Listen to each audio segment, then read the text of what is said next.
For centuries, humans feared there was something hidden on the dark side of the moon. Secret bases, alien cities, a permanent shadow swallowing light. But here's the pattern interrupt. There is no dark side of the moon. Not in the way you've been told. The moon has a far side, not a dark side, and it receives just as much sunlight as the side we see from Earth. So why does it still feel like a mystery? Because no human being has ever stood there. Let that sink in. Every time you look up at the moon, you're seeing the exact same face. That's not coincidence. It's physics. The moon is tidally locked to Earth, meaning it rotates on its axis in exactly the same time it takes to orbit us, about 27.3 days. The result? One hemisphere always faces Earth. The other half, the far side, remained completely unseen by human eyes until 1959, when the Soviet spacecraft Luna 3 sent back the first blurry images. And what those images revealed shocked scientists.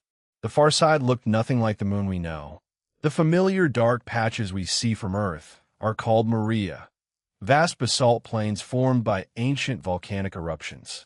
They cover about 31% of the near side, but on the far side, only about 1%. Instead of smooth plains, the far side is rugged, heavily cratered, and dominated by highlands. It looks older, more violent, more scarred. Why? Here's where the controversy begins.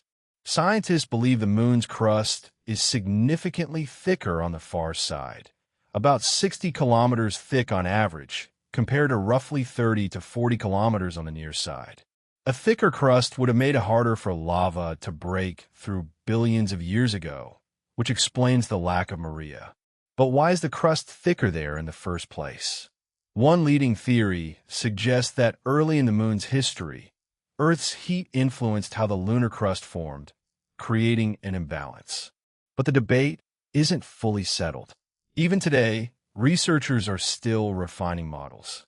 Now let's talk about the South Pole, Aitken Basin. This is not just any crater. It is one of the largest and oldest known impact basins in the entire solar system, about 2,500 kilometers wide and up to 8 kilometers deep. It covers a massive portion of the moon's far side. Scientists believe it formed over 4 billion years ago when a colossal object slammed into the young moon. Studying this basin is like digging into a time capsule from the solar system's violent infancy. And in 2019, history was made. China's Chang'e 4 mission became the first spacecraft ever to land on the moon's far side. Think about that. More than 50 years after Apollo, the far side was still untouched by landers until then. Because direct communication with Earth is impossible from the far side, China first placed a relay satellite called Keiqiao in orbit to bounce signals back home. That technological workaround opened a new era of lunar exploration. Then in 2024, China's Chang'e 6 mission did something even more groundbreaking. It returned samples from the moon's far side to Earth. Roughly 1,935 grams of material collected from the South Pole, Aitken Basin. These are the first ever far side samples in human history. Scientists are now analyzing them to understand differences in volcanic activity, crust composition, and the moon's internal structure. This is real-time planetary science rewriting textbooks. Now here's another twist. The far side may be the quietest place in the inner solar system. Because it always faces away from Earth, it is shielded from our planet's radio noise. No television signals, no military radar, no cell phone interference. For astronomers, this is a dream. The far side could be the perfect location for future radio telescopes designed to study the early universe, especially low-frequency signals that are impossible to detect from Earth's noisy environment. In other words, the place once feared as dark and hidden might become humanity's most powerful listening post to the cosmos. But let's address another persistent myth. Is there anything artificial on the dark side? Despite decades of conspiracy theories claiming alien structures or secret bases, there is zero verified evidence of any non-human artifacts on the moon. Every high-resolution image from missions like NASA's Lunar Reconnaissance Orbiter, which has been mapping the moon since 2009, shows geological formations consistent with natural processes, impact craters, tectonic features, volcanic remnants. Extraordinary claims require extraordinary evidence. And so far, none has appeared. Now here's something that truly matters for our future. Water. In 2009, NASA's Alcross mission confirmed the presence of water ice in permanently shadowed craters near the lunar South Pole. Temperatures in some of these regions dropped below minus 230 degrees Celsius, cold enough to trap water ice for billions of years. Subsequent missions, including India's Chandrayaan-1 and NASA's Lunar Reconnaissance Orbiter, provided further confirmation of widespread hydrogen signatures consistent with water ice. Why is this important? Because water is not just for drinking. It can be broken into hydrogen and oxygen, rocket fuel, and breathable air.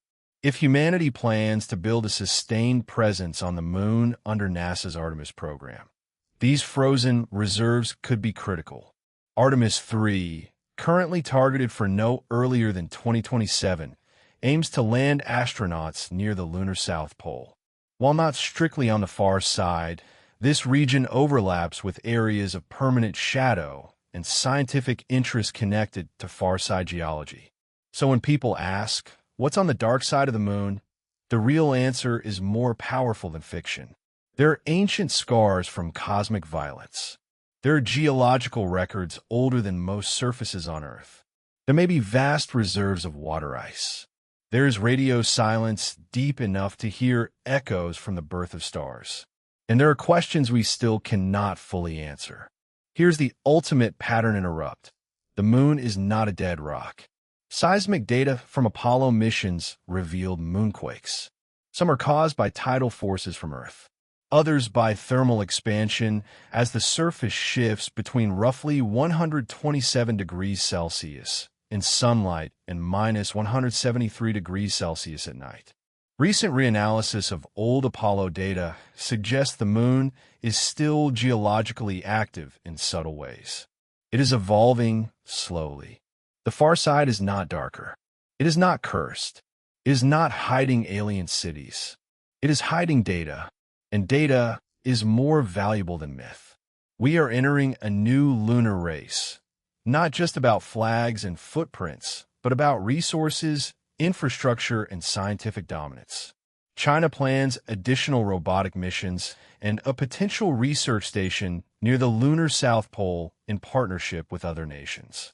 NASA's Artemis program aims to establish a sustainable human presence this decade. Private companies are developing lunar landers. The far side, once unreachable, is now strategically important. The real mystery isn't whether something is hiding there. The mystery is what we will discover next, and who will get there first. So the next time someone whispers about the dark side of the moon, remember this. It's not darkness that makes it mysterious. It's distance. It's difficulty. It's the fact that standing there requires crossing nearly 384,400 kilometers of space and solving some of the hardest engineering problems humanity has ever faced. And we are closer than ever to doing exactly that. If you're fascinated by the science, the strategy, and the future of space exploration, make sure you follow for more deep dives that separate myth from measurable reality. Now I want to hear from you. If humans build a permanent base on the moon, should it be on the near side where we can see Earth, or on the far side where the universe is finally quiet enough to listen?